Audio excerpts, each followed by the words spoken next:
Olá, queridos alunos do sexto ano.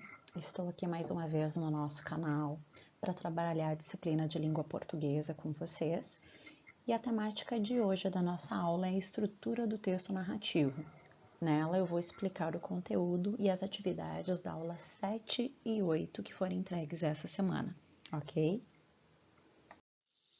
Bom, a primeira coisa que a gente tem que pensar é o que é um texto narrativo.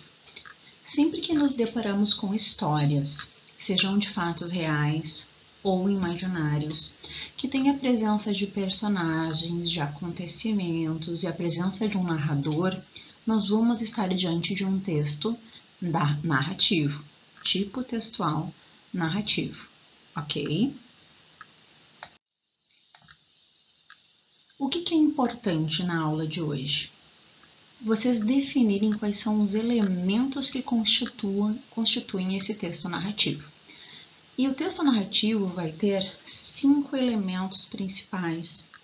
E esses 5 elementos principais sempre serão trabalhados na disciplina de língua portuguesa.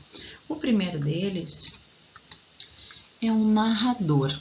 E o narrador vai ser o foco das questões que nós vamos fazer nas atividades. O que vocês têm que saber?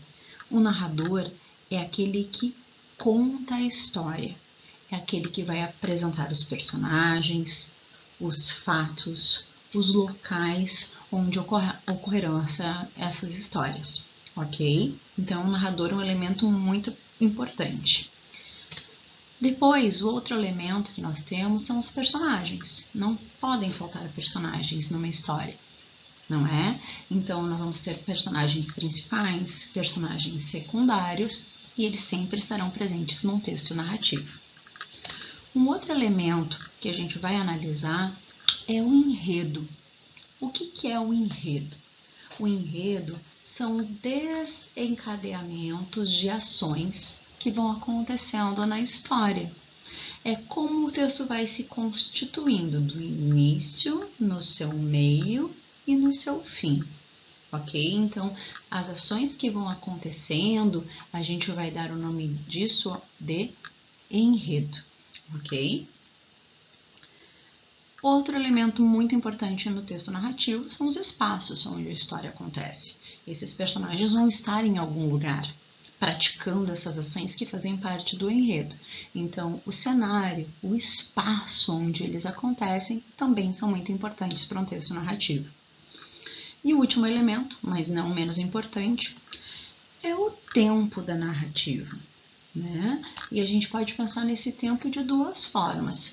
Se esse tempo, se essa narração está acontecendo no momento presente ou é no momento passado, né? Aconteceu muito tempo atrás, ou também dentro da história quanto tempo ela demora para acontecer, do início ao fim, da primeira ação até a última ação. Então, eu posso ter uma história que pode durar alguns minutos, uma história que pode durar uma semana. Então, os personagens acordam, dormem, acordam, dormem. Então, a gente sente se passar dos dias. Então, a gente pode analisar o tempo dessas duas formas, ok? Então, não esqueçam, texto narrativo é aquele que conta a história, né, reais ou imaginárias, e apresenta 5 elementos: narrador, personagem, enredo, espaço e tempo, ok? Bom, o que vai interessar para a aula 7 e 8, que é o que eu vou cobrar de vocês? São as definições sobre narrador. Basicamente, nós temos 2 tipos de narrador, ok? O primeiro deles nós vamos chamar de narrador-personagem. O que é esse narrador-personagem? É aquele que narra e participa da história. Ele vai ser um personagem, ele vai estar dentro da história. Eu trouxe para vocês um trecho do conto do Luiz Fernando Veríssimo, Santinho, que vocês leram numa das aulas já do início de março, tá? E ele diz assim: lembro-me com clareza de todas as minhas professoras, mas me lembro de uma em particular. Ela se chamava Dona Ilka. Curioso, porque escrevi Dona Ilka e não Ilka. talvez por medo de que ela se materializasse aqui do meu lado e exigisse o dona. Onde se viu tratar a professora pelo primeiro nome, menino? No meu tempo, ainda não se usava o tia. Elas podiam ser boas e até maternais, mas decididamente não eram nossas tias.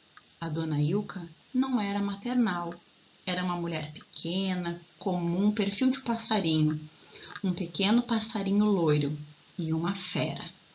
Nesse pequeno trecho, a gente pode perceber que o personagem faz parte da história. Esse narrador, ele está contando a experiência que ele teve com as primeiras professoras que ele teve, né? E no caso aqui, ele descreve a dona Ilka. Então, a gente tem ali marcado no texto, lembro-me, minhas, me, escrevi, meu, nossas. Então, são palavras que estão na primeira pessoa, no eu. Então, esse texto, nós temos um personagem, um narrador personagem, que ele narra e participa. Bom, o segundo tipo de narrador que nós vamos avaliar, ele vai receber o nome de narrador observador. Por quê? Ele apenas vai narrar a história que está sendo contada. Ele não vai ser um personagem, ele não vai fazer parte da história. Eu separei aqui para vocês um texto que vocês já leram também, que é o texto de Vaz Nunes, A Cigarra e a Formiga, que diz o seguinte: Era uma vez uma formiguinha e uma cigarra que eram muito amigas. Durante todo o outono, a formiguinha trabalhou sem parar, a fim de armazenar comida para o período de inverno. Não aproveitou nada do sol, da brisa suave do fim de tarde, dos lindos pôres do sol do outono, nem da conversa com as amigas. Só vivia para o trabalho. Nesse texto, vocês podem observar que o narrador não faz parte da história. Ele não é a cigarra, ele não é a formiga. Ele apenas conta o que acontece com elas. Como ele não participa da história, ele vai receber o nome de narrador observador. Ok, pessoal? Muito bem. Sobre as atividades que vocês têm que desenvolver, tá? Alunos do 6º ano. A atividade 1 é uma atividade de interpretação de texto. Vocês vão ler o conto O Homem da Favela, de Manuel Lobato.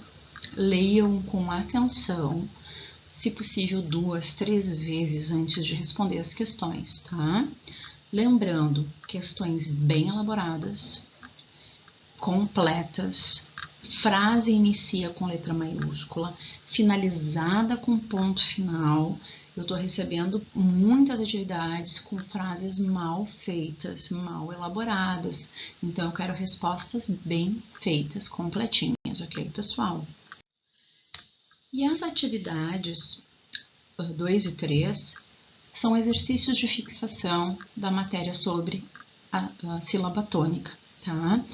Eu vou continuar colocando exercícios de conteúdos que nós já estudamos, porque a gente precisa aprimorar e ver se vocês estão conseguindo fixar esse conteúdo, ok? Então, atividade 2, vocês vão numerar as colunas ali de acordo com a definição, e no exercício 3, vocês vão preencher aquela tabelinha lá, dizendo se a palavra é oxítona, paroxítona ou proparoxítona. Ok, pessoal? Qualquer dúvida, não esqueçam de mandar uma mensagem no WhatsApp para mim, lembrando que eu vou responder para vocês das 8 ao meio-dia, de segunda a sexta, tá, galera? O grupo fica fechado após esse horário nos finais de semana, então se organizem para mandar as mensagens no horário da aula, ok? Aproveitem esse vídeo, vejam 1, 2 vezes se vocês ficarem com dúvida, e qualquer coisa eu estou à disposição. Boa semana de estudos e até a próxima aula!